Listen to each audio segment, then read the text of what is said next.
Good morning. Today we will study interrupts of 8051 microcontroller.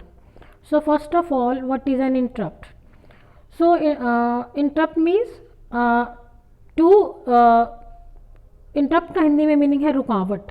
Means if you are running a main program in between, if any other important function or any other important task is to be executed, then we have to use interrupt in between. Means we have to interrupt the main program, we have to stop the main program, we have to give attention to the main priority work, and after executing that main work, the program will return back to again to the main program.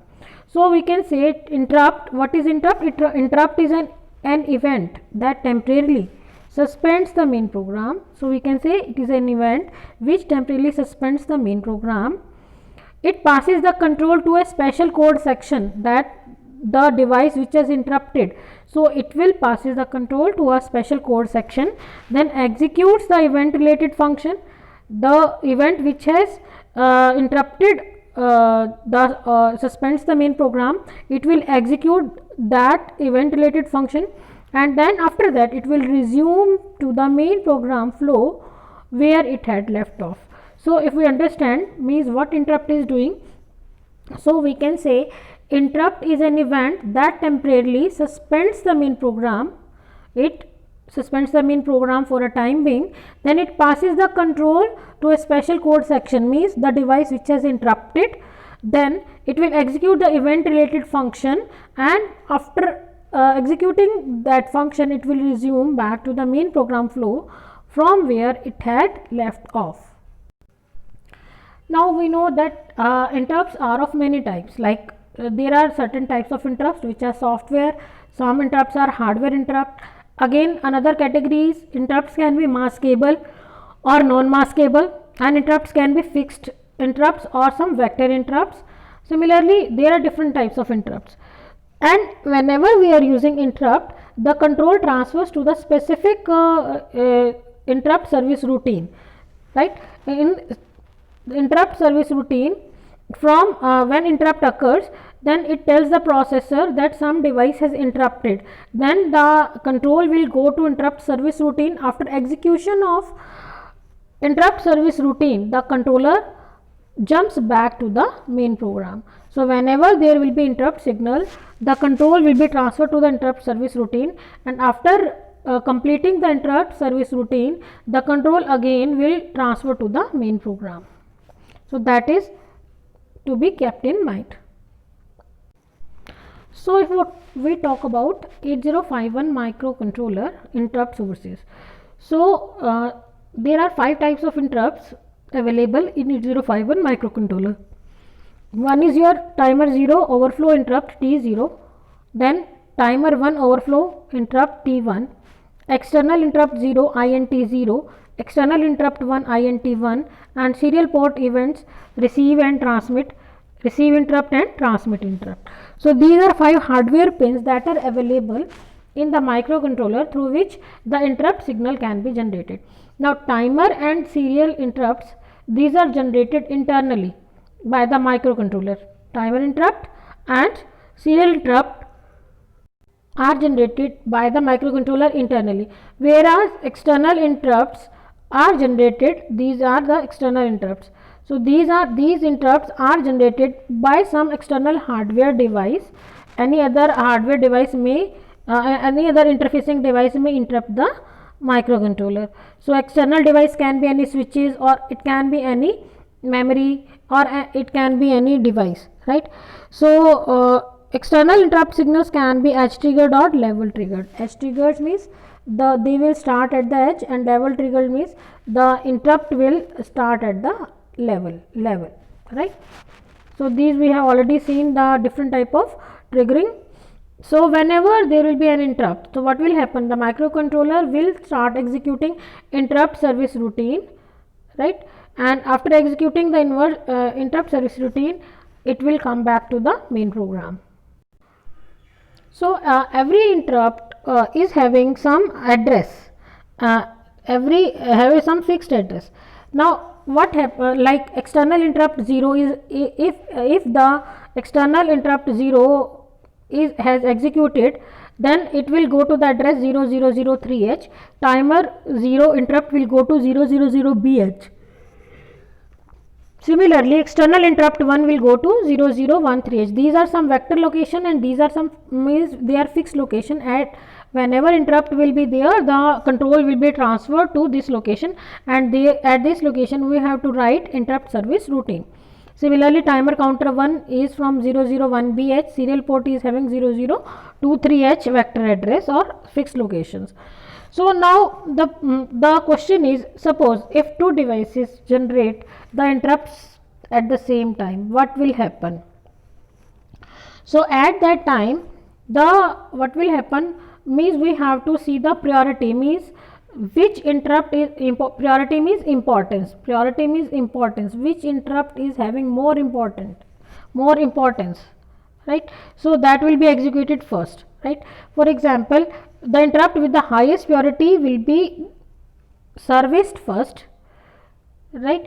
So priorities, this is interrupt number 0, this is 1 2 3 4. So these are interrupt priorities. So first this interrupt will be executed, second priority, third priority, like this. So according to the priority or the importance, the interrupts will be executed. So priority can be set to high or low. Now we talk about the interrupt structure, how it works. So we have discussed that we have 5 interrupts. One is interrupt 0, interrupt 1, these are 2 external interrupts, 2 timer interrupts TF0, TF1, and 1 receive interrupt RI and TI.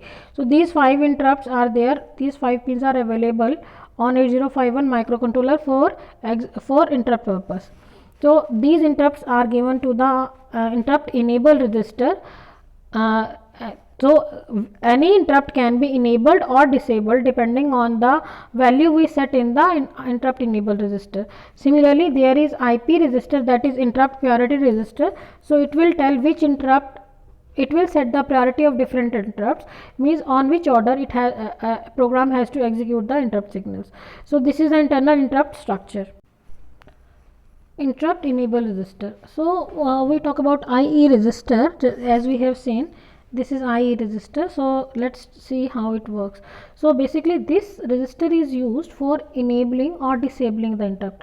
So it can enable, it can tell the it can enable the interrupt or disable the interrupt. So in it is a bit addressable register. In this we are having a bit EA.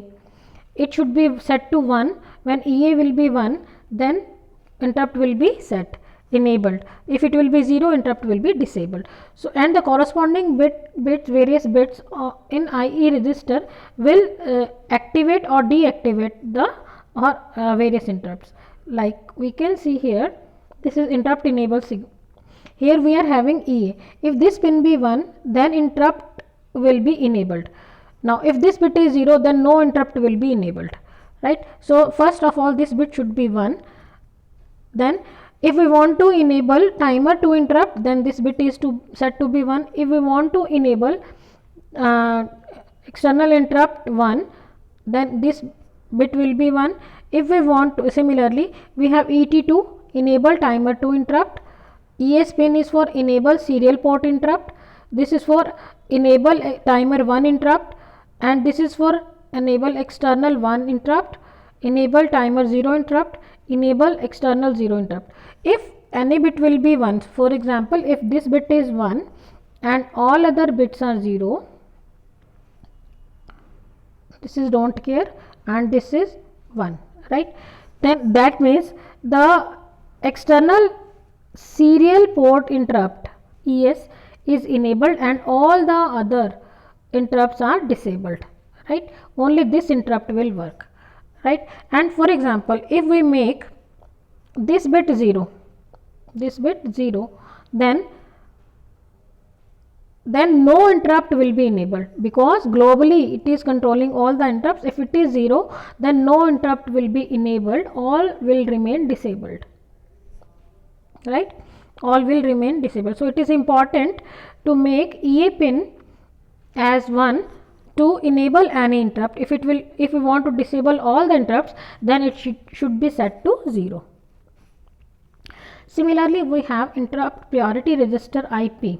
So what is the purpose of IP? It is used to change the priority level of interrupts by setting or clearing the corresponding bit in the interrupt priority register. So for example, in interrupt priority register we are having different pins, P0, all these registers are of 8 bits. So in this we are having PT0 for priority timer 0, priority timer external 1, priority timer 1, priority of serial interrupt, priority of timer 2. So if any bit will be 1, so accordingly it will execute the priorities. We can say that in this, if these interrupt priorities are not programmed, then the microcontroller executes the interrupts in predefined manner. For example, if we have given 5 interrupts simultaneously, so first it will execute int 0, then tf 0, then int 1, tf 1, and then say. So this will execute them in sequential or predefined manner, right? So through interrupt priority register we can define their values. Now if we set it to 1, that means that the priority of this is high. The interrupts which will be having set to 1, their priority will be high, and if they are set to 0, that means their priority is low. Accordingly, in interrupt priority register we can set various interrupts priorities or preferences or importance of various interrupts available in the 8051 microcontroller.